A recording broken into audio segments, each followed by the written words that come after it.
Hello everyone, welcome to only IAS. I hope everyone is doing good and आप सबकी पढ़ाई अच्छी चल रही है। साथ ही साथ मैं ये भी उम्मीद करता हूँ कि जिस एम एंड एम्बिशन के साथ में हमने इस वीडियो कोर्स को स्टार्ट किया था जिसके अंदर हम 60 डेज के अंदर जितने भी important parts of the syllabus हैं उन सबको कवर करना चाहते थे। आई होप कि वो सब चीज़ें आपको बेनिफिट कर रही हैं। आपको इस पर्टिकुलर वीडियो कोर्स से ये चीज़ डेफिनेटली समझ आ गया होगा कि हमारे सिलेबस के जितने भी इंपॉर्टेंट टॉपिक्स हैं वो कौन कौन से हैं, किस तरीके के क्वेश्चंस हमारे यूपीएससी के ऑप्शन के एग्जामिनेशन में पूछे जाते हैं एंड किस तरीके से हम उनका आंसर फ्रेम कर सकते हैं एग्जामिनेशन हॉल के अंदर। ये सब चीज़ें हम डिस्कस करने की कोशिश कर रहे हैं 60 डेज प्रोग्राम के अंदर एंड आई होप आपको इस पर्टिकुलर वीडियो कोर्स से बेनिफिट डेफिनेटली मिला होगा। उसी कोर्स को कंटिन्यू करते हुए आज हम डे 53 के वीडियो को डिस्कस करने वाले हैं।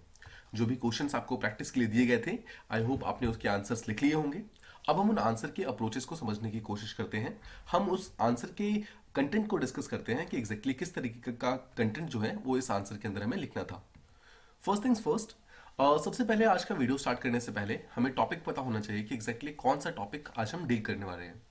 तो सबसे पहले जो हमारा टॉपिक है, it deals with India and south Asia. South Asia मतलब जो एशिया का जो एशिया एज ए कॉन्टिनेंट है उसका जो नीचे वाला पार्ट है, जो साउथ वाला पार्ट है, जिसके अंदर इंडिया भी मतलब कंट्री है, इंडिया भी एक मेंबर है। उसी में इंडिया के क्या रिलेशनशिप है साउथ एशियन कंट्री के साथ में, उसके पर्सपेक्टिव में हमें अपने सिलेबस के अकॉर्डिंग वो करना होता है, ठीक है, डील करना होता है। तो इसमें एक इंपॉर्टेंट फ्रेज दिया हुआ है कि इंडिया का जो लुक ईस्ट पॉलिसी है ये हमारे सिलेबस का एक डायरेक्ट पार्ट है।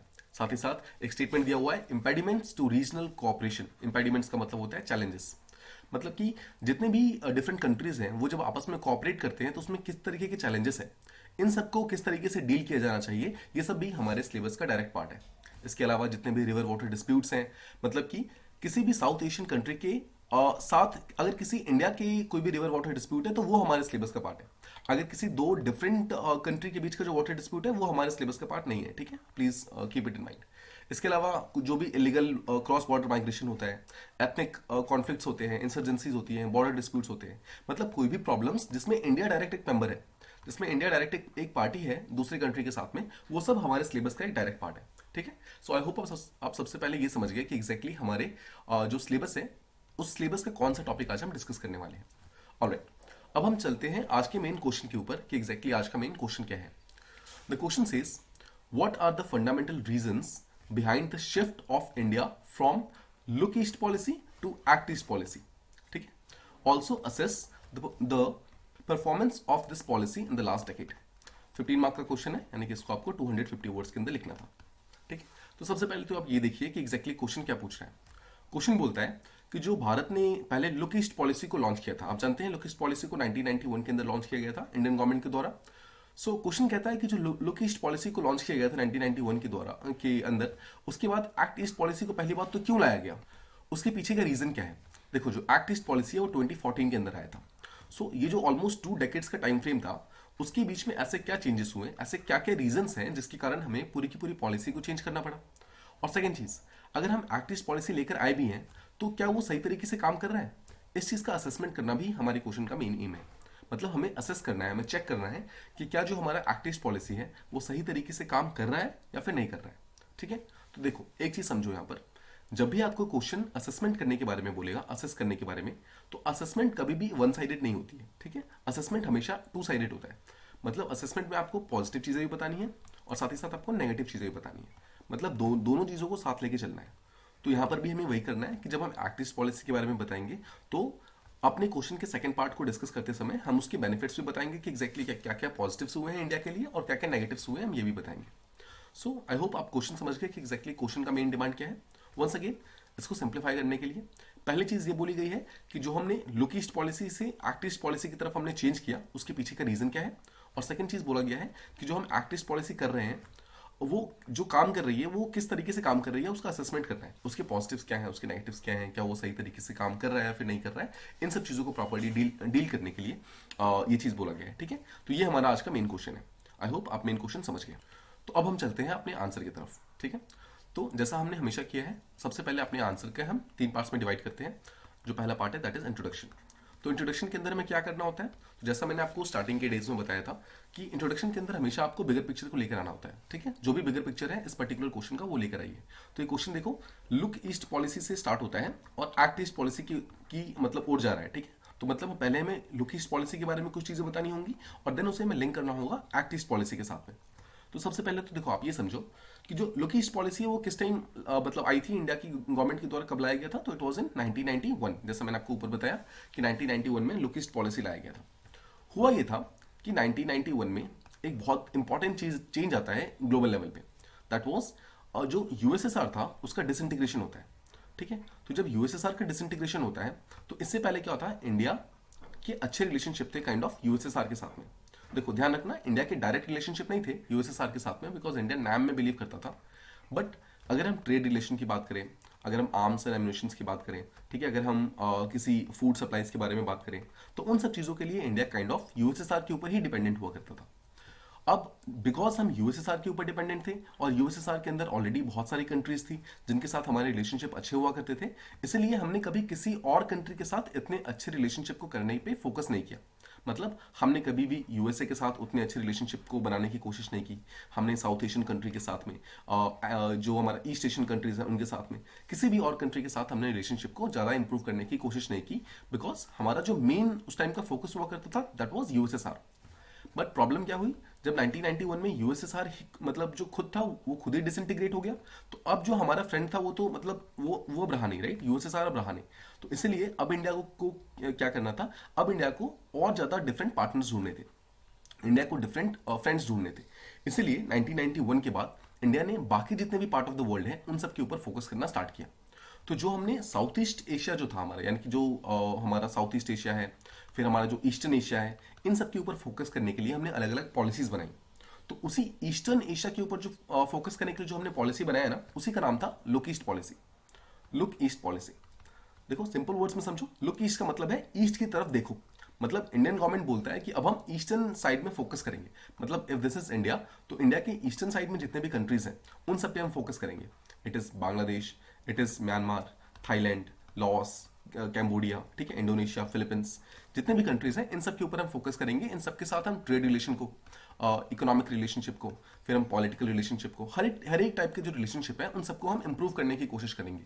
ये हमारा मेन एम था लुक ईस्ट पॉलिसी को लाने का 1991 में। ठीक है, अब देखिए ये तो आप समझ गए कि 1991 में एग्जैक्टली लुक ईस्ट पॉलिसी क्यों आया, उसके पीछे का जेनेसिस का रीजन क्या था। लेकिन एक बहुत बड़ी प्रॉब्लम ये हुई कि हम इस पॉलिसी को लेकर तो आ गए, बट हम इस पॉलिसी के लिए बहुत ज्यादा सीरियस नहीं थे। ठीक है, तो हमने इस पॉलिसी को ऑन पेपर ज्यादा रखा। मतलब ऑन पेपर तो ये काफी स्ट्रांग लग रहा था ये पॉलिसी, बट इसको प्रॉपरली इंप्लीमेंट करने के लिए हमारे पास कोई प्रॉपर इफेक्टिव प्लान नहीं था। हमारे पास कोई प्रॉपर स्ट्रेटजी नहीं थी। हमारे पास डिफरेंट कंट्री के साथ किस तरीके से डील करना है उसके लिए कोई स्ट्रेटजी नहीं थी। हमारा कोई प्लान ऑफ एक्शन नहीं था। ठीक है, तो ये बहुत बड़ी प्रॉब्लम थी। सो 1991 में जब ये पॉलिसी आती है, उसके ऑलमोस्ट 10 साल के बाद, यानी कि 2000s में जब हम आते हैं, तो हमने ये देखा कि इंडिया के जो रिलेशनशिप थे साउथ एशिया के साथ में या फिर ईस्ट एशिया के साथ में, वो सब बहुत अच्छे से प्रोलिफरेट नहीं हो रहे थे। बहुत अच्छे से हमारे रिलेशनशिप इन कंट्री के साथ में इंप्रूव नहीं हो रहे थे। ठीक है, तो यही सब देखते देखते 2014 में जब हमारी गवर्नमेंट चेंज होती है, यानी कि जब मोदी गवर्नमेंट जो आती है, भी जो करंट बीजेपी गवर्नमेंट है वो जब आती है, तो उन्होंने ये यहाँ पर ये चेंजेस लाए। तो जो ये लुक ईस्ट पॉलिसी था ना, जहां पर हम ये बात कर रहे थे कि ईस्ट की तरफ देखो, इसको चेंज करके इसको एक्ट ईस्ट पॉलिसी किया गया। Act east policy, act east का मतलब है क्या है कि अब हमें सिर्फ ईस्टर्न साइड में देखना नहीं है, मतलब सिर्फ हमें उनके साथ इंगेज नहीं करना है, रादर उनके साथ में रिलेशनशिप को इंप्रूव करने की कोशिश करनी है, मतलब एक्ट करना है। Don't just look, rather act. ठीक है, ये इसका मेन मोटो था। ठीक है, सो आई होप आप ये चीज समझ पा रहे हैं कि लुक ईस्ट से हम एक्ट ईस्ट की तरफ किस तरीके से मूव हुए। आई होप आप ये चीज समझ गए कि लुक ईस्ट में क्या था। सिंपली हम उस तरफ हम देख रहे थे, ईस्टर्न कंट्री के साथ में रिलेशनशिप को इंप्रूव करने के बारे में सोच रहे थे, बट कोई कॉन्क्रीट स्टेप ले नहीं पा रहे थे। तो एक्ट ईस्ट पॉलिसी में 2014 में बोला गया कि अब ज्यादा कुछ सोचना नहीं है, एक्ट करना है। मतलब कि कुछ एक्शंस लेने हैं, कुछ डिसीजंस लेने हैं, कुछ प्रैग्मेटिक डिसीजंस लेने हैं, जिसके थ्रू हम अपने रिलेशनशिप को इंप्रूव कर सके उन कंट्री के साथ में। ठीक है, so I hope this much is clear. तो इन्हीं चीजों को आप यहाँ पर शॉर्टन करके इंट्रोडक्शन के अंदर लिख सकते हैं। आप सिंपली बता सकते हैं कि लुक ईस्ट पॉलिसी 1991 के अंदर आया था। उसका मेन एम ये था कि 1991 में यूएसएसआर के डिसइंटीग्रेशन के बाद में इंडिया अपने रिलेशनशिप को इंप्रूव करना चाहता था बाकी पार्ट ऑफ द वर्ल्ड से। ठीक है, लेकिन एक कोई प्रैग्मेटिक अप्रोच नहीं होने के कारण भारत का ये जो पर्टिकुलर पॉलिसी था वो बहुत अच्छे से काम नहीं कर रहा था। ठीक है, सो इसलिए 2014 में जब गवर्नमेंट चेंज होती है, तो उस गवर्नमेंट ने लुक ईस्ट पॉलिसी को चेंज करके हमारे बदले में एक्ट ईस्ट पॉलिसी लेकर आया, जहां पर ये बोला गया कि अब सिर्फ हम ईस्टर्न साइड की तरफ देखेंगे नहीं, मतलब ऐसा नहीं है कि सिर्फ और सिर्फ उनके साथ रिलेशनशिप को इंप्रूव करने की कोशिश करेंगे, रादर हम एक्ट करेंगे, ठीक है, हम एक्शंस पे बिलीव करेंगे।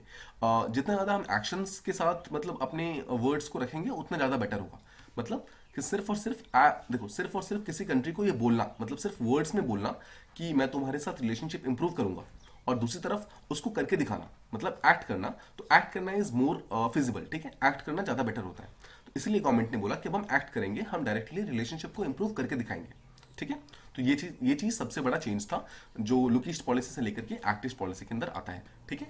तो आई होप आप इतना समझ गए। अब देखिए, अब हम आते हैं बॉडी पार्ट की तरफ। एग्जैक्टली इसके बॉडी के अंदर हम क्या लिख सकते हैं। तो देखिए, सबसे पहले तो ये समझिए कि एक्ट ईस्ट पॉलिसी को हम क्या ये कह सकते हैं कि ये भारत का एक प्रैक्टिकल अप्रोच है। प्रैक्टिकल है मतलब भारत सिर्फ और सिर्फ थ्योरीज पे बिलीव नहीं कर रहा है अभी। भारत ये नहीं बोल रहा है कि हम सिर्फ और सिर्फ थ्योरेटिकल रिलेशंस को इंप्रूव करेंगे, हम ऑन पेपर रिलेशनशिप को इंप्रूव करेंगे। रादर इंडिया ये बोल रहा है कि जितने भी कंट्रीज हैं उनके साथ हम एक्शन के साथ काम करेंगे, मतलब वर्ड्स प्लस एक्शंस। मतलब हम जो थ्योरीज करेंगे वो तो करेंगे, मतलब थ्योरेटिकल जो रिलेशनशिप इंप्रूव करेंगे वो तो करेंगे, बट साथ ही साथ हम रिलेशनशिप को एक्शंस के साथ भी रिलेट करेंगे, ठीक है। तो this is very important because India ने दूसरी कंट्री के साथ में एक प्रैक्टिकल अप्रोच रखना स्टार्ट किया सबसे पहले तो।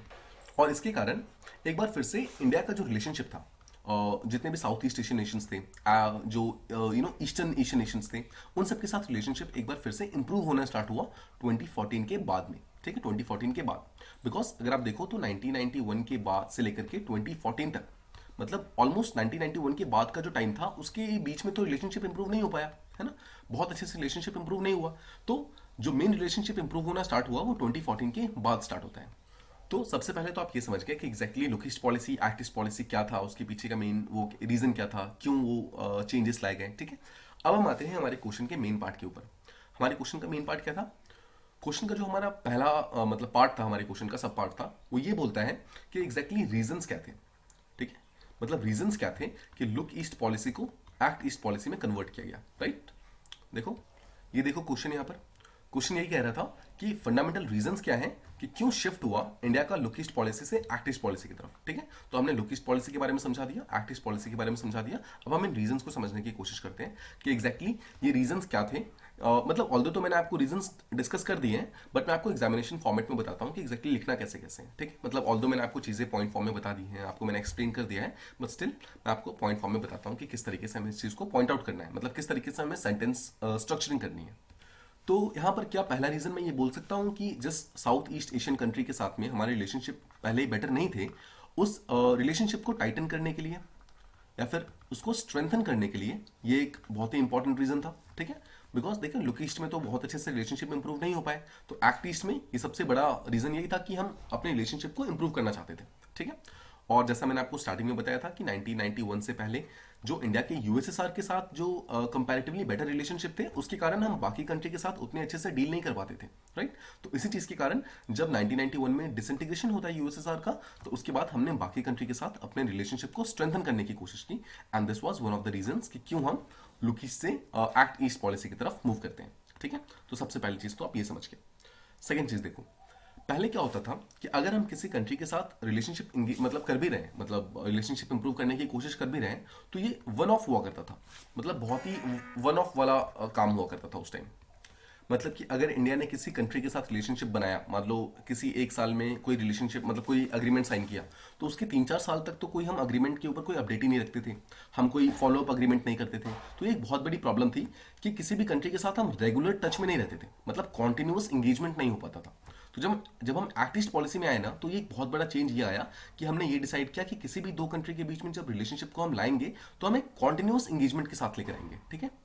मतलब कि किसी भी दो कंट्री के बीच में वन ऑफ रिलेशनशिप नहीं होगा। ऐसा नहीं होगा कि अगर हम एक साल मिल रहे हैं तो उसके बाद फिर 3-4 साल तक नहीं मिल रहे हैं, ऐसा रिलेशनशिप नहीं बनाएंगे। रादर हम ऐसी कोशिश करेंगे कि हम कॉन्टिन्यूसली एक दूसरी कंट्री के साथ मिलते रहें, ताकि हम लगातार पॉलिटिकल नेगोशिएशंस, इकोनॉमिक नेगोशिएशंस, ठीक है, कल्चरल नेगोशिएशंस, किसी भी तरीके का जो नेगोशिएशन करना है, कोई भी डिप्लोमेटिक रिलेशन को इंप्रूव करना है, इन सब चीज़ों के ऊपर हम रेगुलरली बातचीत कर सकें, उसके ऊपर रेगुलरली इंगेज कर सकें एक दूसरे के साथ में। ये भी एक बहुत इंपॉर्टेंट रीजन था, राइट। देखो, थर्ड रीजन क्या हम ये कह सकते हैं कि हमारे जो फ्रेंड्स थे 1991 से पहले, वो बहुत कम हुआ करते थे। मतलब इंडिया जो थी, आप जानते हैं, क्लोज्ड इकोनॉमी हुआ करती थी, मतलब भारत बहुत सारी कंट्री के साथ में ट्रेड नहीं करता था, पॉलिटिकल रिलेशनशिप मतलब पॉलिटिकल रिलेशनशिप नहीं रखता था। इसका एक बहुत बड़ा रीज़न आप जानते हैं नैम भी था, राइट। जो नॉन अलाइनमेंट को हम फॉलो करते थे वो भी था। इसके अलावा हम किसी भी टाइप के मिलिट्री अलाइनमेंट पे नहीं जाना चाहते थे। But the point being in सब के कारण एक बहुत बड़ा फॉलो अप ये हुआ था कि भारत के बहुत सारे फ्रेंड्स नहीं हुआ करते थे। तो ये भी एक बहुत बड़ा रीज़न था कि हम लुक ईस्ट से एक्ट ईस्ट की तरफ गए, बिकॉज अगर इंडिया एक लीडर बनना चाहता है तो it is very very evident कि भारत को अच्छे फ्रेंड्स चाहिए। और सबसे इंपॉर्टेंट ये है कि जो नेबर्स होते हैं ना, नेबर्स को अपना एक अच्छा फ्रेंड बना के रखना इट इज़ वेरी इंपॉर्टेंट। अगर आप इंटरनेशनल रिलेशन की बात करेंगे तो नॉर्मली ये कहा जाता है कि जो आपका नेबर होता है he is your enemy, but जो आपके नेबर का नेबर होता है ही इज़ योर फ्रेंड। ठीक है। तो अगर आप साउथ एशिया की बात करेंगे तो देखो साउथ ईस्ट एशिया, अगर आप साउथ ईस्ट एशिया की बात करेंगे, साउथ एशिया की बात करेंगे, ईस्ट एशिया की बात करेंगे, तो इन सब में हमारे रिलेशनशिप कुछ उसी तरीके से है कि सबके साथ हमारे रिलेशनशिप काफ़ी फ्रेंडली है, राइट। तो इसी फ्रेंडली रिलेशनशिप को हमें कंटिन्यू करना है, इसी को हमें लगातार बना के रखना है। तो इस चीज़ को कंटिन्यू करने के लिए भी हमने एक्ट ईस्ट पॉलिसी की तरफ आगे बढ़ा। ठीक है, ये भी काफ़ी इंपॉर्टेंट रीज़न था एक। इसके अलावा देखो, क्या हम ये कह सकते हैं कि 2014 आते आते भारत कंपैरेटिवली एक काफ़ी स्ट्रॉन्ग इकॉनमी है। ठीक है, मतलब काफ़ी एक इंपॉर्टेंट इकॉनमी बन चुकी थी, पॉलिटिकल पॉइंट ऑफ व्यू से भी, इकोनॉमिक पॉइंट ऑफ व्यू से भी, कल्चरल पॉइंट ऑफ व्यू से भी, हर तरफ से हम काफ़ी एक स्ट्रॉन्ग इकॉनमी बन रहे थे। तो क्या हम अपने आसपास की कंट्रीज जो कंपैरेटिवली स्मॉलर इकोनॉमीज थी, जो कंपैरेटिवली छोटी छोटी इकोनॉमीज थी, उन सबको हेल्प कर सकते थे? देखो, अगर हम उनकी हेल्प करेंगे आज उनकी प्रॉब्लम्स को सॉल्व करने में, तो हो सकता है कि आगे जाकर जो हमारी प्रॉब्लम्स होते हैं उसके अंदर सॉल्व करने में वो हमारी हेल्प करेंगे। देखो, जैसे एक बहुत बड़ा डील है चाइना का, बहुत बड़ी प्रॉब्लम चाइना की है। तो जैसे हमारा जो साउथ ईस्ट एशिया का रीजन है उसमें चाइना एक बहुत बड़ा थ्रेट है। ठीक है, बट इस चाइना के थ्रेट को काउंटर करने के लिए इंडिया कभी भी अकेला मतलब वो नहीं करेगा, कभी भी इंडिया अकेले ही सामने से सारे के सारे स्टेप्स नहीं लेगा। इंडिया ये चाहेगा कि जो बाकी कंट्रीज हैं वो लोग भी आगे आकर आवाज उठाए, राइट। चाइना को सब मिलकर साथ में रोके, दैट इज मोर इंपॉर्टेंट। ठीक है, तो इसीलिए भी इंडिया चाहता है कि जो बाकी कंट्रीज हैं वो लोग भी साथ में आए और वो लोग सबके सब साथ में मिलकर चाइना को काउंटर करने की कोशिश करें, right. This is also very very important. ठीक है, सो आई होप आप समझ पा रहे हैं कि भारत जो है स्मॉलर कंट्रीज की हेल्प भी करना चाहता है। देखो, ऐसा नहीं है कि इंडिया अपने सेल्फिश नेचर के लिए कर रहा है, बट इंटरनेशनल रिलेशन की ये एक बहुत ही नॉर्मल सी पॉलिसी है कि अगर आप किसी एक कंट्री की उनकी हेल्प करोगे जब वो प्रॉब्लम्स में है, तो obviously they will revert back. जब आप प्रॉब्लम में होगे तो वो आपकी हेल्प करेंगे। ठीक है, तो ये भी काफ़ी इंपॉर्टेंट है। तो ये भी आपको इंटरनेशनल रिलेशन की तरफ देख के चलना है कि ये भी काफ़ी इंपॉर्टेंट हो जाता है। इसके अलावा इंडिया एक काफ़ी स्ट्रॉन्गर इकॉनमी थी, तो बाकी जो स्मॉलर कंट्रीज थी उनकी कॉमर्स में, मतलब कॉमर्स जो है यानी कि जो ट्रेड होता है, फिर कनेक्टिविटी के फील्ड में, कल्चर के फील्ड में, कैपेसिटी बिल्डिंग के फील्ड में, इन सब में बाकी कंट्रीज की हेल्प कर सकता था इंडिया। तो ये भी एक काफ़ी इंपॉर्टेंट रीज़न था कि जो चीज़ें भारत के पास ऑलरेडी प्रेजेंट हैं वो चीज़ें इंडिया बाकी कंट्रीज तक प्रोवाइड करना चाहता था, राइट। इंडिया बाकी कंट्रीज की डायरेक्टली इनडायरेक्टली हेल्प करना चाहता था। ठीक है, एक रीज़न हम ये कह सकते हैं कि जो हमारा साउथ ईस्ट एशिया का रीजन है इसको एक पीसफुल रीजन बना के रखने के लिए, जैसे एक चीज़ हमने यहाँ पर डिस्कस किया कि चाइना को काउंटर करने के लिए, फिर जो हमारा मैरीटाइम रीजन है, जो हमारा इंडियन ओशन का रीजन है, इन सबको प्रॉपरली पीसफुल रीजन बना के रखने के लिए भी बाकी सारे कंट्रीज को भी साथ में आना होगा। यानी कि हम यहाँ पर सिक्योरिटी कॉपरेशन की बात कर सकते हैं कि सारे के सारे जो कंट्रीज हैं वो लोग सबके सब साथ में आएंगे, सिक्योरिटी के फील्ड में कोऑपरेट करेंगे, राइट। ये सब चीज़ें जब साथ में आएंगे तभी जो हमारा एक्ट ईस्ट पॉलिसी है वो ज़्यादा बेटर हो पाएगा। बिकॉज देखो, ये सब चीज़ें हमारे लुक ईस्ट पॉलिसी में नहीं थी, राइट। लुक ईस्ट पॉलिसी में जितने भी फैक्टर्स हम डिस्कस कर रहे हैं ये सब था ही नहीं, इसीलिए लुक ईस्ट पॉलिसी उतना सक्सेसफुल नहीं हो पाया। बिकॉज ना ही इंडिया को और ना ही बाकी कंट्री को इसमें कोई बहुत बेटर फायदा दिख रहा था। और ये चीज़ देखो बहुत ही एविडेंट भी था, बिकॉज 1991 में तो हम खुद ही अभी जस्ट एलपीजी रिफॉर्म से बाहर निकल रहे थे, है ना। हम जस्ट अभी अभी एक बहुत बड़े स्ट्रक्चरल रिफॉर्म से बाहर निकलने की कोशिश कर रहे थे। So it was very very evident कि हम बहुत कुछ ऑफर नहीं कर पाते अपनी लुक ईस्ट पॉलिसी के अंदर। लेकिन अच्छी चीज़ ये थी कि 2014 में अपनी गलतियों को समझकर हमने उसके अंदर चेंजेस लाए। हमने एक्ट ईस्ट पॉलिसी जो लेकर आया वो एक्चुअली एक रियलिस्ट फॉरेन पॉलिसी का पार्ट थी। हम प्रैक्टिकल अप्रोचेस को फॉलो कर रहे थे और वही practical approach right now Bharat के रिलेशनशिप विद जो साउथ एशिया है उसको इंप्रूव करने में हेल्प कर रहा है। अभी जो साउथ एशिया के साथ हमारा रिलेशनशिप है उसको और ज़्यादा स्ट्रेंथन करने में, उसको और ज़्यादा बेटर बनाने में काफ़ी ज़्यादा हेल्प कर रहा है, राइट। सो आई होप आप ये चीज़ें समझ पा रहे हैं कि क्यों और किस तरीके से भारत ने लुक ईस्ट पॉलिसी को चेंज किया एक्ट ईस्ट पॉलिसी की तरफ, और उसका एग्जैक्टली रीजंस क्या कहते, क्या कारण थे वो कि हमने इतना बड़ा शिफ्ट लाया, और जो शिफ्ट हम लेकर आए उसके शिफ्ट के मेजर फैक्टर्स क्या कहते हैं, वो चीज़ें भी काफ़ी इंपॉर्टेंट थी। आई होप आप वो चीज़ भी प्रॉपर्ली समझ गए। ठीक है, तो ये था हमारे क्वेश्चन का फर्स्ट पार्ट। अब हम डील करते हैं क्वेश्चन के सेकंड पार्ट से। आई होप आपको याद होगा कि क्वेश्चन का जो सेकंड पार्ट था वो ये बोलता है कि हम एक्ट ईस्ट पॉलिसी लेकर तो आ गए, बट उसको हमको असेस करना है। हमें असेसमेंट करना है कि क्या जो हम एक्ट ईस्ट पॉलिसी लेकर आए हैं क्या वो सही तरीके से काम कर रहा है या फिर नहीं कर रहा है। ठीक है। तो जैसा मैंने आपको पहले बताया था कि जब भी आपको असेसमेंट करना है तो हमेशा उसको दो डिफरेंट मतलब फॉर्मेट में करना है। एक तरफ आपको उसके पॉजिटिव्स बताने हैं कि क्या क्या पॉजिटिव्स हुए हैं इस पर्टिकुलर एक्ट ईस्ट पॉलिसी के कारण, और सेकंड तरफ हमें उसके नेगेटिव्स भी बताने हैं, मतलब कि क्या क्या चीजें हैं जो अभी भी इसके अंदर मतलब सही तरीके से काम नहीं कर पाई है। एक्ट ईस्ट पॉलिसी में अभी भी कहाँ पर ड्रॉबैक्स हैं, कहाँ पर लूप होल्स हैं, इन सब चीजों को बताना भी उतना ही इंपॉर्टेंट है असेसमेंट के अंदर। तो क्या पॉजिटिव्स डिस्कस करते समय क्या मैं पहली चीज ये कह सकता हूँ कि भारत ने अपने कनेक्टिविटी प्रोजेक्ट्स को काफी ज्यादा स्ट्रॉन्ग कर लिया है। आप वहाँ पर एग्जांपल्स दे सकते हैं, जैसे कि म्यांमार के अंदर आप जानते हैं कि हम कालादान मल्टी मॉडल जो प्रोजेक्ट है हमारा उसको हमने लॉन्च किया है। इसके अलावा इंडिया, म्यांमार और थाईलैंड, इन तीनों ने मिलकर के हमारा अपना एक जो मतलब एक हमने एक अपनी कनेक्टिविटी प्रोजेक्ट स्टार्ट की है। फिर BBIN करके एक प्रोजेक्ट है, भूटान, बांग्लादेश, इंडिया एंड नेपाल, इन चारों कंट्रीज ने साथ में मिलकर अपना खुद का एक मोटर हाईवे प्रोजेक्ट स्टार्ट किया है। राइट, तो इस तरीके से आप बता सकते हैं कि पॉजिटिव सबसे अच्छी तो ये हुई है कि बाकी जितने भी कंट्रीज हैं वो लोग आपस में कनेक्ट होनी स्टार्ट हो गई है। मतलब भारत जो है अब कोई अलग कंट्री नहीं है, रादर अब बाकी सब कंट्री के साथ डायरेक्टली रोड से, रेलवे से, एयरवेज से, इन सबसे डायरेक्टली कनेक्ट हो रहे हैं। तो ये चीज काफी अच्छी हो गई।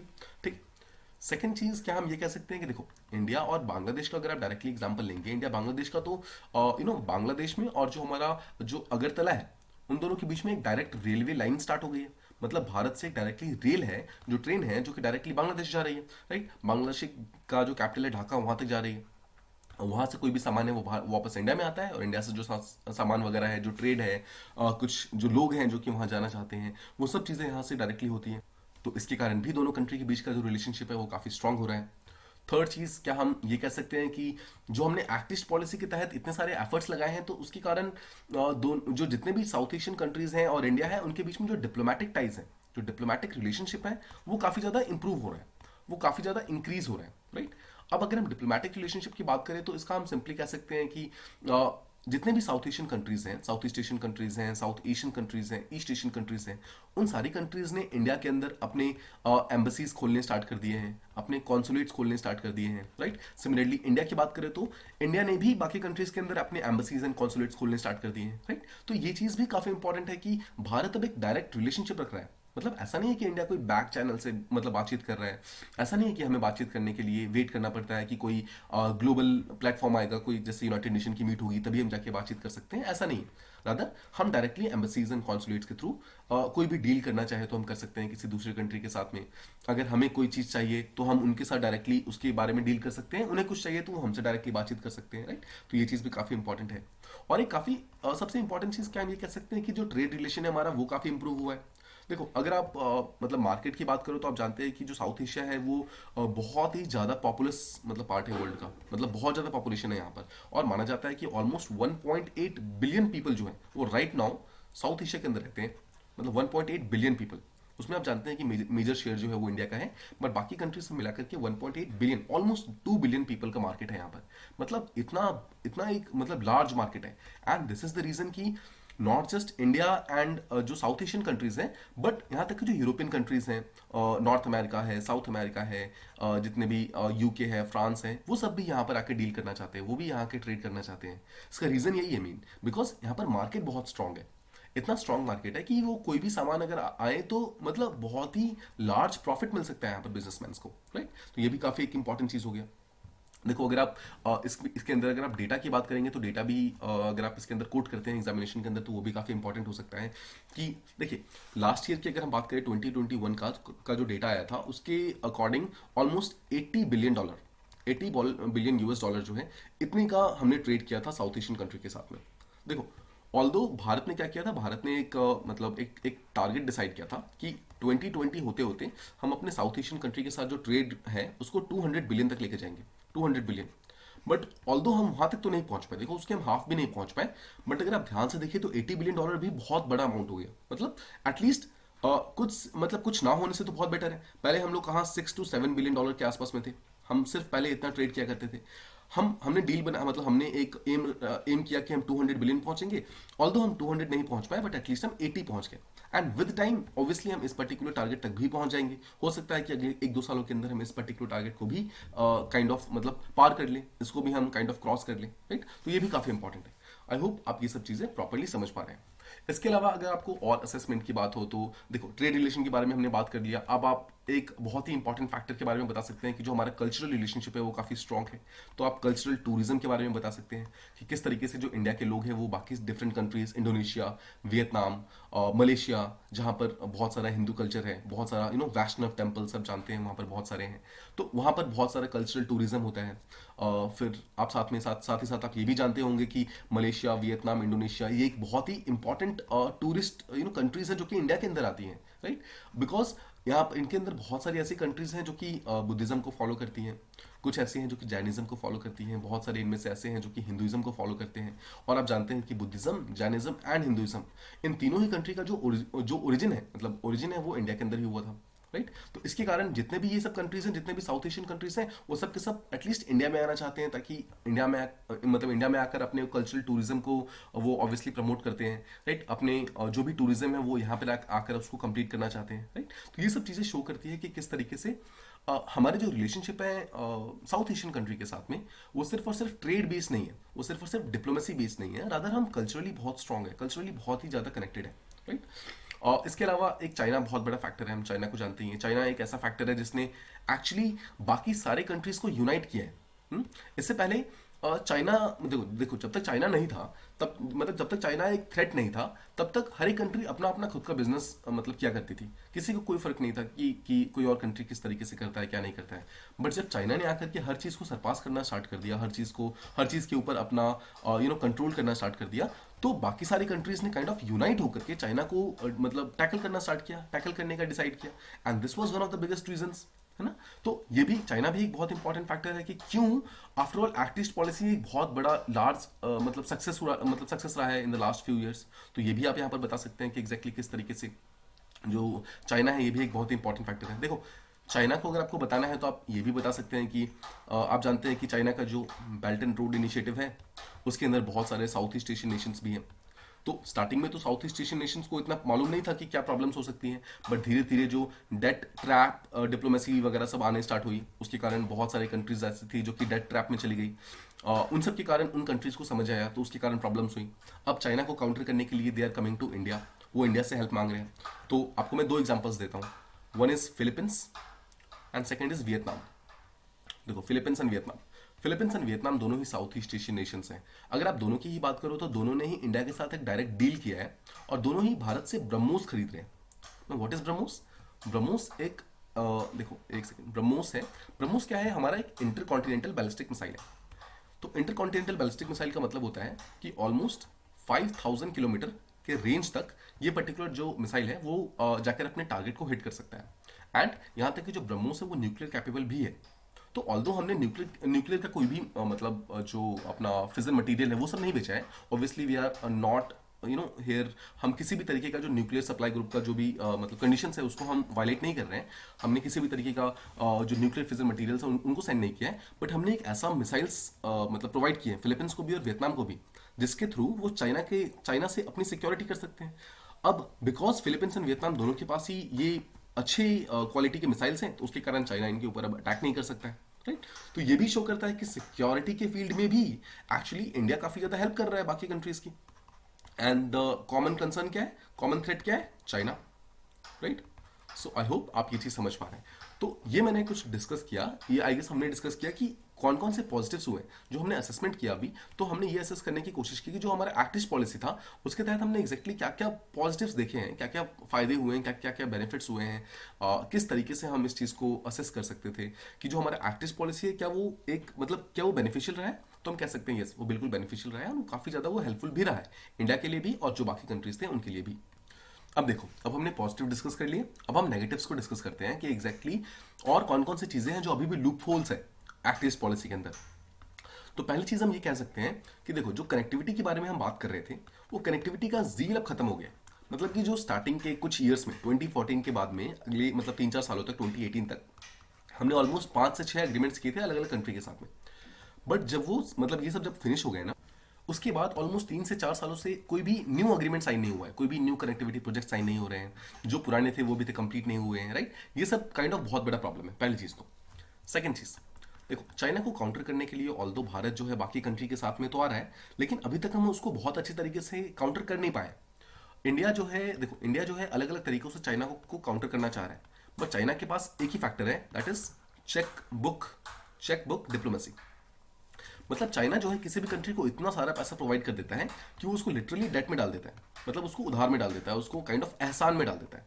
ठीक है, एहसान में डाल देता है। और बिकॉज ऑफ दिस पर्टिकुलर एहसान कोई भी जो दूसरी कंट्री है वो चाइना के ट्रैप से बाहर निकल नहीं पाती है। ठीक है, this is also biggest problem. तो ऑल्दो भारत काउंटर करने की कोशिश तो कर रहा है, बट पिछले कुछ सालों से हमने काफी कोशिश किया, लेकिन अभी तक हम उसको उसके अंदर बहुत ज्यादा सक्सेसफुल नहीं हुए हैं। ठीक है, सेकेंड चीज ये देखो, इसके अलावा हम क्या कह सकते हैं कि ऑल्दो भारत ने बहुत सारे प्लान्स बनाए हैं और इंडिया ने बोला है कि हम ये भी करेंगे वो भी करेंगे, बट अगर हम ऑन ग्राउंड की बात करें तो ऑन ग्राउंड में भारत के इनिशिएटिव्स अभी भी काफी ज्यादा कम है। देखो ऐसा नहीं है कि भारत ने कुछ भी नहीं किया है, इंडिया ने काफी सारे स्टेप्स लिए हैं, बट जिस तरीके के प्लान्स हमारे हैं उसके अकॉर्डिंग हमारे स्टेप्स अभी भी बहुत कम है। मतलब अभी भी हम बहुत ज्यादा अच्छा कर सकते हैं और बहुत सारे स्टेप्स अभी भी हम ले सकते हैं, जिसके तहत हमारे जो रिलेशनशिप है वो चाइना के साथ, वो मतलब बाकी कंट्री के साथ में वो और ज्यादा बेटर हो जाए। तो उस चीज के ऊपर हमें अभी और ज्यादा काम करने की जरूरत है। ठीक है, तो जैसे मैं आपको एक एग्जांपल देता हूं कि जो मैंने आपको पीछे एक एग्जांपल दिया था आईएमटी के बारे में, इंडिया म्यांमार एंड थाईलैंड के बीच में एक हाईवे जो ट्राइलेटरल हाईवे बन रहा है। पॉइंट इज की देखो थाईलैंड ने अपना पार्ट ऑलरेडी बना चुके हैं, म्यांमार भी ऑलमोस्ट हाफ से ज्यादा अपना पार्ट बना चुका है, लेकिन इंडिया ने अभी तक स्टार्ट भी नहीं किया। इंडिया का जो हाईवे बनाने का जो प्रोजेक्ट था वो अभी तक स्टार्ट भी नहीं हुआ। This is also biggest problem. इसके अलावा देखो अगर आप बात करें तो अगर आप देखो तो इंडिया की तरफ से अगर हमें साउथ एशिया के अंदर अगर मुझे डायरेक्ट लैंड बेस्ड कनेक्टिविटी बनानी है, तो क्या आप ये समझ सकते हैं कि इंडिया को सबसे पहले तो अपने नॉर्थ ईस्टर्न स्टेट्स के अंदर अपनी कनेक्टिविटी को स्ट्रॉन्ग करना होगा। बिकॉज देखो ना, अगर हमें साउथ एशिया के साथ अपने रिलेशनशिप को इंप्रूव करना है तो सबसे पहला जो हमारा फ्रंटियर है, लैंड फ्रंटियर है, वो तो नॉर्थ ईस्ट स्टेट्स है। लेकिन सबसे बड़ी प्रॉब्लम यह है कि भारत ने अभी तक नॉर्थ ईस्टर्न स्टेट के ऊपर ही फोकस नहीं किया है ना। सो एक चीज आपको समझना होगा कि जो हमारा एक्ट ईस्ट पॉलिसी है, एक्ट ईस्ट पॉलिसी के अंदर हमने नॉर्थ ईस्टर्न स्टेट्स को कोई भी बहुत इंपॉर्टेंट प्लेस प्रोवाइड ही नहीं किया है। And this is one of the biggest problem. जब तक आप नॉर्थ ईस्टर्न स्टेट्स को डेवलप नहीं करेंगे, उसको जब तक आप रोड से रेलवे से कनेक्ट नहीं करेंगे, तब तक तो बाकी किसी भी कंट्री के साथ आपको रिलेशनशिप इंप्रूव करने का मतलब ही नहीं बनता। बिकॉज आप रोड बनाएंगे कहां से? इंडिया का जो डायरेक्टली पार्ट मतलब जो यहाँ पर जो टच करता है वो तो नॉर्थ ईस्टर्न स्टेट्स है, बट अगर आपका खुद का नॉर्थ ईस्टर्न स्टेट्स ही डेवलप नहीं है, वहीं पर रोड्स नहीं है, तो फिर आप कौन से रोड्स को दूसरे कंट्री के साथ जाकर के कनेक्ट करेंगे, right? This is also one of the biggest problems. तो सबसे पहले तो भारत को ये भी करना होगा कि जो एक्ट ईस्ट पॉलिसी है उसके अंदर नॉर्थ ईस्टर्न स्टेट्स को एक बहुत ही इंपॉर्टेंट प्लेस प्रोवाइड करना होगा। इनके जितने भी डिमांड्स हैं उनको प्रॉपरली फुलफिल करना होगा, एंड ओनली देन हम कह सकते हैं कि जो बाकी जितने भी कंट्रीज हैं उनके साथ हम अपने रिलेशनशिप को इंप्रूव कर सकते हैं। ठीक है, सो आई होप आप ये समझ गए। तो these are some of the negative points कि क्या क्या एग्जैक्टली प्रॉब्लम्स चल रही हैं अभी भी, कौन कौन सी ऐसी प्रॉब्लम्स हैं जो कि अभी भी लुक ईस्ट पॉलिसी के अंदर है, एक्ट ईस्ट पॉलिसी के अंदर है, और क्या क्या चीज़ें ऐसी हैं जिसको अभी भी हमें डील करने की जरूरत है।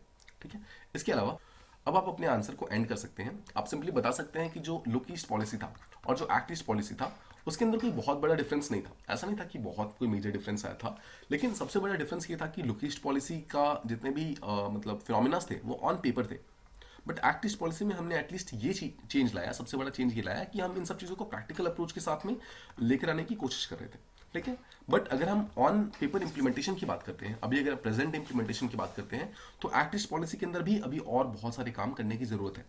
हम ऐसा बिल्कुल नहीं कह सकते कि एक्ट ईस्ट पॉलिसी एक फेलियर है, बिकॉज एक्ट ईस्ट पॉलिसी ने बहुत सारे काम किए हैं, बहुत सारे जगहों पर हमारे रिलेशनशिप बाकी कंट्री के साथ में इंप्रूव हुए हैं, but there is a scope for improvement, और बहुत बेटर हो सकते हैं रिलेशनशिप बाकी कंट्री के साथ में। ठीक है, तो इस तरीके से आप अपने आंसर का जो बॉडी वाला पार्ट है उसको एंड कर सकते हैं। फाइनली अपने आंसर को एंड कैसे करना है, देखिए अब हम बात करते हैं कि जब आप अपने आंसर को एंड करेंगे तो आप यहाँ बता सकते हैं कि जो आपका एक्ट ईस्ट पॉलिसी है वो काफी एक इंपॉर्टेंट पिलर हो सकता है, एक इंपॉर्टेंट पिलर हो सकता है भारत के रिलेशनशिप को साउथ ईस्ट एशियन कंट्री के साथ में इंप्रूव करने के लिए। अगर भारत अपने रिलेशनशिप को इंप्रूव कर पाता है साउथ एशियन मतलब कंट्री के साथ में, तो इंडिया के पास एक बहुत ही इंपॉर्टेंट अलाय हो जाएगा, बहुत ही इंपॉर्टेंट फ्रेंड हो जाएगा, पॉलिटिकल सेंस में भी, इकोनॉमिक सेंस में भी, कल्चरल सेंस में तो हम ऑलरेडी अच्छे फ्रेंड्स हैं, राइट? तो इन सब चीज़ों से क्या होगा, भारत के पास एक बहुत अच्छा मतलब एक काफ़ी अच्छा फ्रेंड हो जाएगा। तो हम जानते हैं कि हम इंडिया ऑलरेडी यूएस के साथ अपने रिलेशनशिप को इंप्रूव कर रहे हैं, रशिया हमारा ऑलरेडी टाइम टेस्टेड फ्रेंड है, राइट? हम यूरोपियन कंट्री के साथ भी अपने रिलेशनशिप को इंप्रूव कर रहे हैं। अगर हम साथ ही साथ Asian country, south Asian country, इन सब के साथ भी अपने रिलेशनशिप को इंप्रूव कर ले, तो ऑटोमेटिकली भारत की जो हेजेमनी है वो थ्रू आउट द वर्ल्ड, मतलब पूरे ग्लोबल लेवल पे वो ऑटोमेटिकली इंक्रीज होनी स्टार्ट हो जाएगी। ठीक है, सो आई होप आपकी चीज समझ के प्रॉपर्ली कि एग्जैक्टली किस तरीके से आपको इस क्वेश्चन को अप्रोच करना था। I hope you have understood this particular question. ठीक है, ऑलराइट. सो अब हम स्टार्ट करते हैं आज के क्वेश्चन नंबर 2 को. फर्स्ट थिंग्स फर्स्ट, क्वेश्चन को समझते हैं. The question says, do you subscribe to the idea that energy cooperation through one sun, one world and one grid can not only improve relations among South Asian nations, but subsequent energy trade can also lead to peace building in the region. 15 mark का question है जिसे हमें 250 word के अंदर लिखना है. First things first, question को समझो. क्वेश्चन कहता है कि अगर हमें साउथ एशियन जो कंट्रीज हैं उनके बीच में रिलेशनशिप को इंप्रूव करना है तो क्या हम एनर्जी कोऑपरेशन को यूज कर सकते हैं? क्या हम एनर्जी को एक फैक्टर लेकर के बाकी सारे कंट्रीज के साथ इंडिया के रिलेशनशिप को और ज्यादा स्ट्रेंथन कर सकते हैं, और ज्यादा स्ट्रांग बना सकते हैं? और साथ ही साथ देखो, इंडिया का एक यहां पर इनिशिएटिव है one sun, one world, one grid. आपको याद होगा जो भारत ने इंटरनेशनल सोलर अलायंस स्टार्ट किया था, उसी अलायंस के अंदर ये one sun, one world, one grid का कंसेप्ट स्टार्ट किया गया था. और इसी पर्टिकुलर इनिशिएटिव को फोकस मिलाकर ये पूछा जा रहा है कि क्या इंडिया के इस पर्टिकुलर इनिशिएटिव को यूज करके हम साउथ एशियन नेशन के बाकी कंट्रीज के साथ अपने रिलेशनशिप को इंप्रूव कर सकते हैं. फर्स्ट चीज तो ये. और सेकंड चीज बोल रहा है कि अगर हम बाकी सब कंट्री के साथ में एनर्जी ट्रेड करना स्टार्ट कर देंगे, मतलब एनर्जी के जो फील्ड है उसके अंदर अपने ट्रेड रिलेशन को इंप्रूव कर लेंगे, तो क्या हम साउथ एशियन रीजन के अंदर पीस बिल्डिंग कर सकते हैं? क्या हम यहां पर शांति को और ज्यादा बेटर कर सकते हैं? क्या हम इस पर्टिकुलर रीजन को पीसफुल रीजन बना सकते हैं? तो यही दो पार्ट्स हैं क्वेश्चन के. इसी पर्टिकुलर क्वेश्चन को अब हम डिस्कस करेंगे. सबसे पहले तो हम देखते हैं कि इसका इंट्रोडक्शन कैसा होना चाहिए. इंट्रोडक्शन के अंदर हमें क्या करना है, सबसे पहले तो जो बिगर पिक्चर है उसको लेकर आना है. तो सबसे पहले आप बता सकते हैं one sun, one world, one grid के बारे में कि एग्जैक्टली ये क्या है. तो क्या हम ये कह सकते हैं कि एक ग्लोबल लेवल का इनिशिएटिव है, ग्लोबल लेवल का इनिशिएटिव है जिसके अंदर बोला गया है कि एवरी कंट्री को, मतलब जितने भी मेंबर नेशंस है, एवरी मेंबर नेशंस, उन सबको इलेक्ट्रिसिटी प्रोवाइड की जाएगी. इलेक्ट्रिसिटी प्रोवाइड की जाएगी. ठीक है, देखो नाम से समझो, वन सन मतलब कि सन को यूज करके एक सिंगल वर्ल्ड को समझ के, मतलब वर्ल्ड को एक सिंगल एंटिटी की तरह लेकर के सिंगल ग्रिड में रखना है. ग्रिड का मतलब होता है एक ऐसा प्लेस जहां से इलेक्ट्रिसिटी को डिस्ट्रीब्यूट किया जाता है. ठीक है, सो जो डिस्ट्रीब्यूटिंग पॉइंट होता है ना उसे ग्रिड कहा जाता है. सो देखिए, वही बोला जा रहा है कि इंडिया के पास जो one sun, one world, one grid है वो एक ग्लोबल इनिशिएटिव है जिसके अंदर ये बोला गया है कि जितने भी मेंबर कंट्रीज हैं उन सबको इलेक्ट्रिसिटी प्रोवाइड करना है. एंड इंपॉर्टेंट चीज क्या है कि इलेक्ट्रिसिटी कौन सी होगी? It will be solar power. मतलब कि सन को लेकर के उस पर्टिकुलर पावर को मतलब वो किया जाएगा, जनरेट किया जाएगा. यानी कि ये जो पावर होगी, ये जो इलेक्ट्रिसिटी होगी, it will be clean fuel. ठीक है, ये बिल्कुल साफ फ्यूल होगा. मतलब कि हम फॉसिल फ्यूल को जो हम छोड़ना चाहते हैं, जो हम धीरे धीरे फॉसिल फ्यूल से खुद को साइड कर रहे हैं, उस पर्टिकुलर एम को कंप्लीट करने में भी काफी हेल्प करेगा. राइट. और सेकंड चीज, जो हमारा सोलर पावर का जो एम है, मतलब जो हम सोलर पावर को आगे बढ़ाना चाहते हैं वर्ल्ड लेवल पे, ग्लोबल लेवल पे, उस चीज को आगे बढ़ाने में भी काफी ज्यादा हेल्प करेगा. राइट. ठीक है, तो इस तरीके से सबसे पहले आप ये बता देंगे कि ये पर्टिकुलर इनिशिएटिव क्या है. देन आप बता सकते हैं कि ये इनिशिएटिव लॉन्च कब हुआ था. सो 2018 में इंटरनेशनल सोलर अलायंस जब लॉन्च किया गया था, तो उसी पर्टिकुलर टाइम में इंडिया ने वन सन, वन वर्ल्ड और वन ग्रिड नाम का कंसेप्ट लॉन्च किया था. ठीक है, सो 2018 में ही इस पर्टिकुलर चीज को लॉन्च किया गया था. अब देखिए, जो इंडिया के अंदर डिफरेंट मिनिस्ट्रीज होती हैं, उसमें जो एनर्जी से कंसर्न मिनिस्ट्री है उसे कहते हैं ministry of new and renewable energy. ठीक है, MNRE. तो जो ministry of new and renewable energy है ना, उसने ये कहा है कि इस पर्टिकुलर ग्रिड के अंदर, मतलब ये जो हमने प्लान किया है, इंडिया ने जो ये पर्टिकुलर चीज प्लान कर रखा है, इसके अंदर इतनी सारी इलेक्ट्रिसिटी है, डेली जनरेशन हम इतना कर सकते हैं कि हम ऑलमोस्ट 140 प्लस नेशंस को डेली बेसिस पे इलेक्ट्रिसिटी प्रोवाइड कर सकते हैं. एंड दैट टू, ये जितना भी इलेक्ट्रिसिटी होगी, it will be clean fuel. Clean fuel होगी. इसका रीजन मैंने आपको पहले बता दिया, because it will be solar power. यानी कि सन से इलेक्ट्रिसिटी को बनाया जाएगा, सोलर पावर को यूज करके बनाया जाएगा. यानी कि किसी भी तरीके का फॉसिल फ्यूल यूज नहीं होगा, कोल यूज नहीं होगा, किसी भी तरीके का कोई भी डर्टी फ्यूल यूज नहीं होगा, मतलब जिससे कि हमारे एनवायरमेंट को नुकसान पहुंच सकता है, ऐसा कोई भी फ्यूल यूज नहीं होगा. Rather only and only solar power use किया जाएगा. So this is very important. और इस तरीके से आपको इंट्रोडक्शन स्टार्ट करना है, जहां पर जो बिगर कंसेप्ट था one sun, one world, one grid का, आपने सबसे पहले वो एक्सप्लेन कर दिया. देन आपने ये भी समझा दिया कि एग्जैक्टली किस तरीके से हमने उसको इंटरनेशनल सोलर अलायंस के साथ लिंक कर दिया. और अब हम इसको, जो हमारा मेन क्वेश्चन है, यानी कि किस तरीके से साउथ ईस्ट एशिया है उसके साथ हम किस तरीके से लिंक कर सकते हैं, वो हम बॉडी पार्ट में कर देंगे. अब देखो, अगर आपको वन सन, वन वर्ल्ड और वन ग्रिड, इस पर्टिकुलर इनिशिएटिव को अगर आपको साउथ ईस्ट एशिया या फिर साउथ एशियन नेशंस के साथ कनेक्ट करना है, तो सबसे पहले तो हमें ये कनेक्ट करना होगा कि ये दोनों चीज आपस में लिंक्ड कैसे हैं. तो देखिए, उसको लिंक को करने के लिए सबसे पहले हम ये समझते हैं कि वन सन, वन वर्ल्ड और वन ग्रिड का जो इनिशिएटिव है, उसके पीछे का मेन मोटो क्या है. The motto says the sun never sets. The sun never sets. ठीक है, ये मोटो है पीछे का। इसका मतलब क्या है, देखो आप जानते हैं जो हमारी अर्थ है, अर्थ जो है, जब अर्थ मतलब बेसिकली अर्थ रिवॉल्व करती है, राइट, वेस्ट टू ईस्ट हमेशा रिवॉल्व करती रहती है। तो जो हमारी अर्थ वेस्ट टू ईस्ट रिवॉल्व करती है, तो हमारे अर्थ का कोई ना कोई पार्ट यानी कि कोई ना कोई कंट्री जो है वो हमेशा सन के सामने रहता है। सन तो कांस्टेंट है, राइट, सन तो कंपैरेटिवली मूव नहीं कर रहा है, राइट। तो हमारे जो ग्लोब है उसका कोई ना कोई पार्ट रेगुलर बेसिस पे सन के सामने रहता है। तो इसका मतलब ये है कि अगर हम चाहें तो एक पर्टिकुलर कंट्री जो भी उस समय में सन के सामने में है उसको यूज करके हम इलेक्ट्रिसिटी को बना सकते हैं। देन जब वो पर्टिकुलर पार्ट सन के सामने से हट जाएगा, देन जो वाला पार्ट मतलब जो पार्ट सन के सामने आएगा हम वहां पर इलेक्ट्रिसिटी बना सकते हैं। एंड सिमिलरली हम एंटायर अर्थ को कवर कर सकते हैं सोलर पावर से। ठीक है, सो आई होप आप ये समझ गए। नाउ सेकंड चीज देखो, अगर आप अपने इलेक्ट्रिसिटी को समझोगे तो जो इलेक्ट्रिसिटी जहां से डिस्ट्रीब्यूट होता है, जैसा मैंने आपको बताया, उसे ग्रिड कहा जाता है। यानी ग्रिड जो होता है वो प्लेसेस होते हैं जहां पे इलेक्ट्रिसिटी को स्टोर किया जाता है। नाउ अगर आप इसका प्रोफेशनल टर्म देखोगे तो इसको डिस्कॉम्स कहा जाता है। डिस्कॉम्स, डिस्कॉम्स का सीधा सा मतलब है डिस्ट्रीब्यूटिंग कंपनीज। डिस्ट्रीब्यूटिंग कंपनीज, ठीक है। देखो इंडिया में क्या होता है, इंडिया में जैसे मान लो कि जब भी इलेक्ट्रिसिटी जब मतलब फॉर्म हो जाता है, जब बन जाता है, वो ग्रिड के पास जाता है, तो ग्रिड जो है अपनी इलेक्ट्रिसिटी को डायरेक्टली कंज्यूमर के पास नहीं सेंड करती है। ये पर्टिकुलर इलेक्ट्रिसिटी जो है ग्रिड से डिस्कॉम्स के पास जाता है, एंड डिस्कॉम्स के मतलब डिस्कॉम्स जो है वो कंज्यूमर्स तक इलेक्ट्रिसिटी को पहुंचाती है। सो आप जिस भी रीजन के अंदर रहते हैं उस रीजन का जो इलेक्ट्रिसिटी है वो इंडिया के मतलब डायरेक्टली इंडिया के ग्रिड से नहीं आता है, रादर जो जो इंडिया का जो फॉर्मल ग्रिड है ना वो अलग अलग डिस्कॉम्स को भेजता है, एंड जो भी आपका रीजन होगा, जो भी आपका लोकल रीजन होगा, वहां उस पर्टिकुलर डिस्कॉम से आपकी इलेक्ट्रिसिटी आती होगी। तो एक चीज तो आप ये समझ गए कि एक लोकल ग्रिड होता है। तो ये देखो ये वाला जो डिस्कॉम है ये क्या है, लोकल ग्रिड है। लोकल ग्रिड मतलब जहां पर लोकल प्लेसेस के लिए कंज्यूमर्स के लिए इलेक्ट्रिसिटी को स्टोर किया जाता है। देन एक हम नेशनल ग्रिड कह सकते हैं। नेशनल ग्रिड मतलब जहां पर एक नेशन का इलेक्ट्रिसिटी स्टोर हो रहा है। तो साथ ही साथ क्या हम ये कह सकते हैं कि एक ट्रांस नेशनल ग्रिड भी होता है। ट्रांस नेशनल ग्रिड मतलब कि अगर हम इतना इलेक्ट्रिसिटी स्टोर करें जिससे कि किसी भी एक पर्टिकुलर कंट्री की एनर्जी नीड्स को हम कंप्लीट कर सकें, तो क्या हम उसे ट्रांस नेशनल ग्रिड कह सकते हैं, राइट। तो उसी चीज को यहां पर समझना है कि वन सन वन वर्ल्ड और वन ग्रिड, ये जो कंसेप्ट है, ये जो वन ग्रिड का कंसेप्ट है ना, ये वन ग्रिड में ट्रांस नेशनल ग्रिड बनाने की कोशिश की जा रही है। मतलब कि एक ऐसा ग्रिड बनाया जाएगा कि पहली बात तो पूरे के पूरे वर्ल्ड में फैला होगा, ठीक है, और सेकंड चीज हर एक कंट्री के पास उस पर्टिकुलर एनर्जी का एक्सेस होगा, जो भी मतलब मेंबर कंट्रीज होंगी उन सबके पास, ठीक है। तो यही इंडिया का विजन है। इसी पर्टिकुलर विजन को फॉलो करके इंडिया एनर्जी की नीड्स को मतलब वो करना चाहता है, फुलफिल करना चाहता है, अपनी खुद की भी और बाकी जितने भी कंट्रीज हैं उन सबकी भी जो क्लीन एनर्जी है उसकी नीड्स को कंप्लीट करना चाहता है, ठीक है। सो आई होप आप ये चीज समझ गए। नाउ पीछे का मेन मकसद क्या है, मेन मोटिव क्या है। सो आई होप आप मेन मकसद भी समझ गए होंगे कि जो डर्टी फ्यूल्स है उससे चेंज करके हमें फॉसिल फ्यूल्स तक पहुंचना है। सॉरी, जो डर्टी फ्यूल्स हैं जिसे हम फॉसिल फ्यूल्स कहते हैं, वहां से हटके हमें क्लीन फ्यूल्स तक पहुंचना है, ठीक है। सो क्लीन फ्यूल्स तक पहुंचना ये हमारा मेन एम है।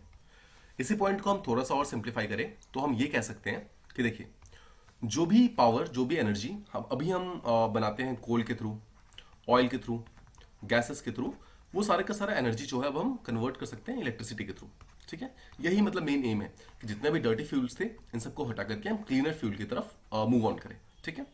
तो आई होप आप सबसे पहले तो ये समझ गए कि exactly one sun one world और वन ग्रिड, ये जो कंसेप्ट है इसको साउथ एशिया के कंट्रीज के साथ किस तरीके से लिंक किया जा सकता है, किस तरीके से अप्रोच को हम लिंक कर सकते हैं, और एग्जैक्टली ये पर्टिकुलर इनिशिएटिव है क्या, तो क्या यहाँ पर ये काम करेगा नहीं करेगा। आई होप ये सब चीजें हमने डिस्कस कर ली, ये सब चीजें आपको प्रॉपरली समझ आ गई है। ऑलराइट, अब हम चलते हैं क्वेश्चन के नेक्स्ट पार्ट के ऊपर, जो क्वेश्चन का मेन डिमांड है। क्वेश्चन कहता है कि जो साउथ एशिया वाला पार्ट है, साउथ एशिया जो है वहां पे एनर्जी कॉर्पोरेशन किस तरीके से मूव करेगा, एनर्जी कॉर्पोरेशन किस तरीके से मूव करेगा अगर हमारा ये चेंज हुआ। तो मतलब अगर हमने इस पर्टिकुलर इनिशिएटिव को one sun one world one grid initiative को हमने यहाँ पर यूज किया, मतलब इंडिया ने अगर इसको यूज किया साउथ एशियन कंट्री के लिए, तो किस तरीके से एनर्जी कॉर्पोरेशन हम कर सकते हैं। एंड साथ ही साथ उससे पहले हम ये भी बता सकते हैं कि करंटली जब इस पर्टिकुलर इनिशिएटिव को यूज नहीं किया जा रहा है तो अभी एनर्जी कॉर्पोरेशन कैसा है साउथ एशियन कंट्रीज के अंदर में, ठीक है। तो देखिए सबसे पहले आप ये एक्सप्लेन कर सकते हो कि अभी कैसा है। तो देखिए हम ये बता सकते हैं कि राइट नाउ जो भी टोटल है, टोटल जो लैंड मास है, जो टोटल जमीन है साउथ एशिया के पार्ट है, जो साउथ एशिया के पास है वो पूरे वर्ल्ड का अराउंड 5% है। मतलब पूरे की पूरी वर्ल्ड का ग्लोबल लेवल का जो 5% लैंड मास है वो साउथ एशियन कंट्रीज के अंदर आता है, ठीक है। और इस 5% लैंड मास के ऊपर पूरी दुनिया की यानी कि पूरे ग्लोबल लेवल की 1/4 आबादी रहती है, 1/4 पॉपुलेशन जो है वो यहाँ पे थ्राइव करती है, ठीक है। सबसे पहले तो ये समझिए। तो क्या हम ये कह सकते हैं कि कम स्पेस है, बट हमारे हमारे यहाँ पर पॉपुलेशन डेंसिटी बहुत ज़्यादा है। तो इसके लिए क्या हम ये कह सकते हैं कि यहाँ पे इलेक्ट्रिसिटी का कंजम्पशन डिमांड जो है, कंजम्पशन डिमांड वो बहुत ज़्यादा है, राइट। अभी भी आप जानते हैं कि बहुत सारे ऐसे रूरल एरियाज है जहाँ पे इलेक्ट्रिफिकेशन नहीं हुआ है, जहाँ तक बिजली अभी तक पहुंची नहीं है, राइट। तो सबसे पहले तो आप ये समझ सकते हैं कि लैंड मास हमारे यहाँ पर कंपैरेटिवली कम है, बट पॉपुलेशन बहुत ज़्यादा होने के कारण यहाँ पर डिमांड बहुत ज़्यादा है। और इसी डिमांड को फुलफिल करते हुए देखिए 1990s में अगर आप साउथ एशिया की बात करेंगे, साउथ एशिया में जो मतलब हमारा इलेक्ट्रिसिटी जनरेशन हुआ करता था वो अराउंड 340 टेरावाट आवर्स इतना हुआ करता था, 340 टेरावाट आवर्स। बट ऑब्वियसली हमारी डिमांड ऑटोमेटिकली इंक्रीज होने लगी because of rise in population. तो उस पर्टिकुलर डिमांड को सफाइज करने के लिए, डिमांड को मतलब मीट करने के लिए 2015 आते आते अगर आप रिकॉर्ड चेक करेंगे तो डेटा शो करता है कि 340 मतलब टेरावाट आवर्स से हम इंक्रीज होकर ऑलमोस्ट 1500 टेरावाट आवर्स में आ चुके हैं। ठीक है, देखिए एक चीज ध्यान रखिएगा, ये जितने भी डेटाज मैं आपको दे रहा हूं, this data is not only for India but it is for entire south Asia. ठीक है, पूरे साउथ एशिया की हम बात कर रहे हैं। So we are talking about a region, हम एक रीजन की बात कर रहे हैं, हम एक पर्टिकुलर कंट्री की बात नहीं कर रहे हैं। ठीक है, तो इस डेटा को उसी तरीके से यूज करना है हमेशा आंसर्स के अंदर कि ये डेटा किस particular part of the world को मतलब वो कर रहा है, इंडिकेट कर रहा है। तो अगर हम इस पर्टिकुलर डेटा को देखते हैं तो इसका मतलब है क्या है कि हमारे यहाँ पे इलेक्ट्रिसिटी का जो कंजम्पशन है वो इंक्रीज हो रहा है, डिमांड भी इंक्रीज हो रही है, और जो प्रोडक्शन है हमारे हमारे इलेक्ट्रिसिटी का वो भी काफी इंक्रीज हो रहा है। तो पहली चीज तो हम ये समझ गए। सेकंड चीज, अगर हम कुछ स्पेसिफिक कंट्रीज को देखते हैं, जैसे कि देखो अगर आप बांग्लादेश को देखते हो तो बांग्लादेश ने अभी रिसेंटली 2021 में ये अनाउंस किया था कि उनके यहाँ पर 100% इलेक्ट्रिफिकेशन हो चुका है। मतलब कि वहां पर हर एक सिटी के अंदर, हर एक विलेज के अंदर जो इलेक्ट्रिकल मतलब जो पावर लाइंस होती हैं वो सब पहुंच चुकी है, मतलब हर एक घर तक बिजली पहुंच चुकी है बांग्लादेश। अगर आप किसी और की बात करें, जैसे भूटान की आप बात कर सकते हैं, ठीक है, आप मालदीव्स की बात कर सकते हैं, you can talk about Sri Lanka. ये सारी कंट्रीज ऐसी हैं जिन्होंने 2019 2020 इन सब मतलब इन सब डिफरेंट डिफरेंट ईयर्स के अंदर ये अनाउंस कर रखा है कि उनका भी 100% इलेक्ट्रिफिकेशन हो चुका है। ठीक है, सो इट शोज कि साउथ एशिया जो है, जो पहले 1990s तक काफी ज्यादा इसमें पीछे था, वो कंपैरेटिवली अब काफी ज्यादा इंप्रूव कर रहा है, काफी ज्यादा आगे बढ़ रहा है। और ये चीज एविडेंट है बिकॉज ऑफ मतलब सम कंट्रीज जैसे बांग्लादेश, भूटान, मालदीव्स, श्रीलंका, हमने सबके एग्जांपल्स लिए। अगर आप इंडिया की भी बात करेंगे तो आप ये भी जानते हैं कि इंडिया ने भी ऐसा एक इनिशिएटिव लॉन्च किया है जहां पर हर घर बिजली पहुंचाने का इनिशिएटिव है। तो ऑल्दो हम 100% इलेक्ट्रिफिकेशन अभी तक ऑफिशियली नहीं पहुंचे हैं, बट आप कह सकते हैं कि हम जहां पर पहले थे वहां से हम कहीं ज्यादा आगे बढ़ चुके हैं। ठीक है, देखो इस चीज को आपको ध्यान रखना है कि जो 100% इलेक्ट्रिफिकेशन का जो कंसेप्ट है वो हो सकता है कि शायद कभी कंप्लीट ना हो। रीजन बीइंग कि इंडिया का जो लैंड मास है वो बहुत ज्यादा वास्ट है। ठीक है, इंडिया में इतना ज्यादा लैंड मास वास्ट होने के कारण ये बहुत ही शॉर्ट टर्म में इस चीज को अचीव कर पाना बहुत मुश्किल हो जाएगा। बट अच्छी चीज ये है कि एटलीस्ट हम इस चीज के लिए कोशिश कर रहे हैं, हम आगे बढ़ रहे हैं, और आगे बढ़ते बढ़ते हम जहां पर पहले थे वहां से हम काफी ज्यादा ऊपर आ चुके हैं। ठीक है, so this is very very important. अगर आप जो करंट फिगर्स है उसकी बात भी करेंगे तो इंडिया का जो है वो 94.4% इतना कहा जाता है कि इतना हम ऑलरेडी इलेक्ट्रिफिकेशन कर चुके हैं। ठीक है, देन आप अफगानिस्तान के बारे में बात कर चुके हैं कि अफगानिस्तान ऑल्दो मतलब काफी ज्यादा टर्मोइल में रहता है, काफी ज्यादा इनस्टेबल कंट्री है, बट स्टिल उसका 97.7% जो मतलब पार्ट है वहां का जो लैंड मास है वो ऑलरेडी इलेक्ट्रीफाई हो चुका है, मतलब वहां पर बिजली पहुंच चुकी है। So this is also very important. अगर आप पाकिस्तान की बात करेंगे वो भी साउथ एशिया के अंदर हम काउंट कर सकते हैं, तो 73.9%, ऑलमोस्ट 74% जो पाकिस्तान है वो भी मतलब इलेक्ट्रीफाई हो चुका है, वहां तक पावर सप्लाई पहुंच चुकी है। सो ये शो करता है कि 1990s में हम जिस लेवल पे थे, यानी कि मतलब बेसिकली आज से 10-15 साल पहले हम जिस लेवल पे थे वहां से हम एक्चुअली काफी ज्यादा आगे निकल चुके हैं। बहुत सारे इंडिविजुअल कंट्रीज ने अपने आप को काफी कॉम्पिटेंट बनाया है इस पर्टिकुलर चीज में। तो ये शो करता है कि हम मतलब जो साउथ एशियन कंट्रीज हैं उसमें ऑलरेडी एनर्जी की डिमांड ऑलरेडी काफी बढ़ रही है। ठीक है, सो एनर्जी सप्लाई वहां पे ऑलरेडी बढ़ रही है, एनर्जी डिमांड वहां पर बढ़ रही है, और इंडिया के पास एक बहुत ही सुनहरा मौका है वन सन वन वर्ल्ड और वन ग्रिड के कंसेप्ट में। सो अगर इंडिया ने इस पर्टिकुलर इनिशिएटिव को सही तरीके से यूज किया तो इंडिया को एक बहुत ही वास्ट मार्केट मिल जाएगा, पहली चीज तो। सेकेंड चीज, जिस क्लाइमेट चेंज से हम फाइट करना चाहते हैं, वो क्लाइमेट चेंज को फाइट करने के लिए एक बहुत बड़ा स्टेप ये हो जाएगा कि हम फॉसिल फ्यूल्स के ऊपर अपनी जो रिलायंस है उसको हम वो कर दें, या तो कम कर दें या फिर उसको हम फिनिश कर दें। और अगर हम फॉसिल फ्यूल्स के ऊपर अपने रिलायंस को खत्म कर देंगे तो ऑटोमेटिकली हम क्लीनर फ्यूल्स की तरफ आगे बढ़ जाएंगे, राइट। सो ये सब चीजें एक्चुअली शो करती हैं कि किस तरीके से हम यहाँ पर आगे बढ़ सकते हैं। तो इंडिया के पास भी एक बहुत अच्छा पोटेंशियल हो सकता है। ठीक है, देखो इसमें अगर कुछ और डेटा ऐड करना है तो आप ये भी बोल सकते हो कि जो साउथ एशियन कंट्रीज है उसमें सबसे जो चीप इलेक्ट्रिसिटी है, सबसे सस्ती इलेक्ट्रिसिटी जो है वो भूटान की है, और सबसे महंगी जो है वो इंडिया की है।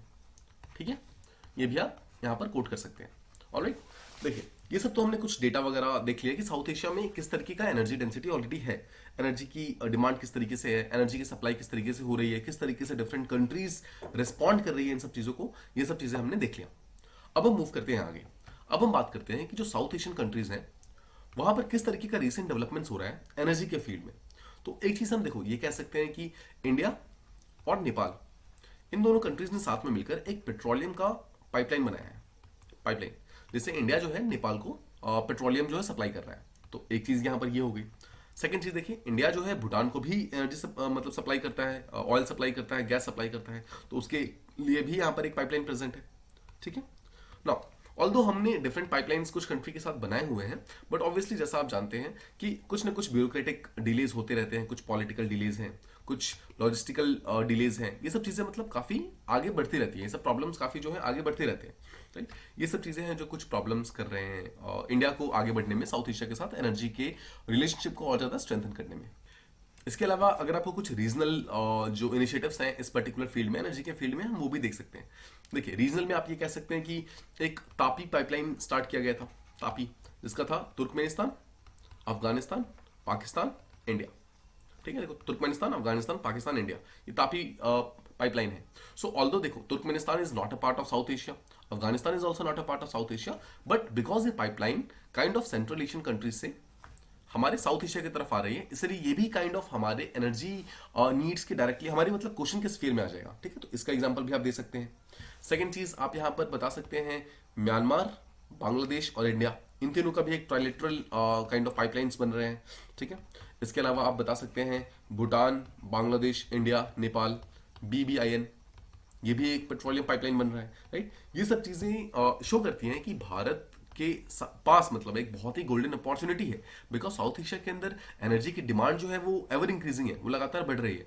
जितने भी स्मॉलर कंट्रीज हैं साउथ एशिया के अंदर, वो सब एक्चुअली चाहते हैं कि इंपॉर्टेंट कंट्री के साथ में ट्रेड किया जाए और स्पेशली एनर्जी बेस्ड ट्रेड किया जाए। तो ये शो करता है कि अगर हम यहाँ पर इंडिया भी वन सन वन वर्ल्ड और वन ग्रिड, इस पर्टिकुलर इनिशिएटिव को अगर हम सही तरीके से लॉन्च करते हैं, तो ये भारत को अलग अलग कंट्री के साथ रिलेशनशिप को इंप्रूव करने में काफी ज्यादा हेल्प कर सकता है, काफी ज्यादा आगे बढ़ाने में हेल्प कर सकता है। साथ ही साथ आप ये भी जानते हैं कि अगर हम क्लीन फ्यूल को मतलब इंक्रीज कर रहे हैं, उसको अगर हम अपलिफ्ट कर रहे हैं, तो कहीं ना कहीं जो इन्वायरमेंटल कोऑपरेशन है उस चीज के अंदर भी हमारा काफी ज्यादा इंक्रीज हो जाएगा। हमारा एनर्जी सिक्योरिटी के अंदर भी मतलब डिफरेंट कंट्री के साथ रिलेशनशिप मतलब इंप्रूव हो जाएगा ऑटोमेटिकली।